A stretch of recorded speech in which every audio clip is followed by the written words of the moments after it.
சென்னை கிண்டியில இருக்கக்கூடிய சில்ட்ரன்ஸ் பார்க்குக்கு இன்னைக்கு நாங்க போயிருந்தோம். இந்த பார்க்க போன வருஷம் ரெனோவேட் பண்ணியிருந்தாங்க. ரெனோவேட் பண்ண பிறகு ஒரு தடவையாச்சும் போய் பார்க்கணும் அப்படின்னு ரொம்ப நாளா பிளான் பண்ணிட்டே இருந்தோம்.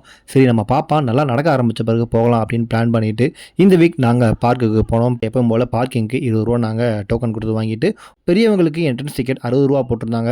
அதே சின்ன குழந்தைங்களுக்கு டிக்கெட் பார்த்தீங்க அப்படின்னா ரூ. 10 தான். 5 வயசுக்கு கீழ இருந்தீங்கன்னா குழந்தைங்களுக்கு டிக்கெட் தேவையில்ல. மொபைலுக்குன்னு தனியா நமக்கு டிக்கெட் சார்ஜ் எதுவும் பண்றதில்ல.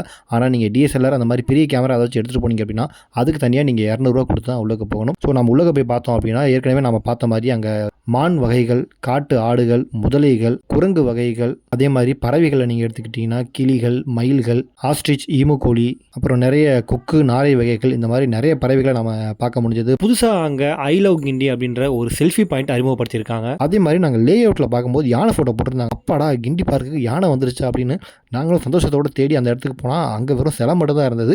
பட் சிலையா இருந்தாலும் தரமா இருந்தது. அந்த சிலைக்கு முன்னாடி நின்னு நாங்களும் 2 ஃபோட்டோ எடுத்துட்டோம். இத தவிர்த்து அங்க ஒரு கஃபேவும் இருக்கு. முயல் கஃபே அப்படின்னு ஒரு கஃபே வச்சிருந்தாங்க.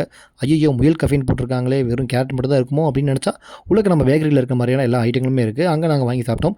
என்ன அங்க ஒரு பன் பட்டர் ஜாம் நாங்க வாங்கி சாப்பிட்டோம். அதுல வெறும் ஜாம் மட்டும் தான் இருந்தது. பட்டரே எதுவுமே இல்ல. ரொம்பவும் சுமாரா தான் அது இருந்தது. குழந்தைங்க விளையாடுறதுக்கு ஏத்த மாரியான பார்க் அம்சங்களும், சர்க்கஸ் ஊஞ்சல்லேருந்து எல்லா விஷயங்களுமே அங்க இருக்கு. நெறைய ஃபோட்டோ எடுக்கிறதுக்கான இடங்களுமே அங்கங்க அழகா இருக்கு. அதே மாரி நீங்க ரீல்ஸ்ல டான்ஸ் ஆடி எடுக்கணும் அப்படின்னா கூட, அங்க நெறைய இடங்கள் பார்க்கறதுக்கு அழகா இருக்கு. அத நீங்க யூஸ் பண்ணிக்கலாம். இன்னொரு விஷயம் எங்கள ஆச்சரியப்படுத்தினது என்ன அப்படின்னு பார்த்தீங்கன்னா, கூண்டுக்கு வெளியவே 2, 3 மான்கள் தெரியுது. அத நம்ம பக்கத்துல நின்னு பார்க்க முடியுது.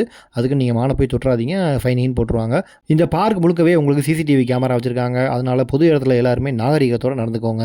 இந்த ஒரு ட்ரிப் எங்களுக்கு ரொம்பவும் ஸ்பெஷலா இருந்தது. காரணம் எங்க பொண்ணு தூரிகா யூடியூப்ல மட்டும் தான் இந்த மாதிரியான விலங்குகள பார்த்துட்டு இருந்தா ரைம்ஸ்ல. இப்ப அந்த விலங்குகள் எல்லாத்தையுமே நேர்ல பார்த்து அவளும் சந்தோஷப்பட்டு ரொம்பவும் ஆச்சரியப்பட்டா. ஸோ நீங்களும் உங்க குழந்தைங்களோட இந்த பார்க்குக்கு போயிட்டு வந்தீங்கன்னா, குழந்தைங்களும் சந்தோஷமா இருப்பாங்க. நீங்களும் கொஞ்சம் பீஸ்ஃபுல்லா இருக்கலாம்.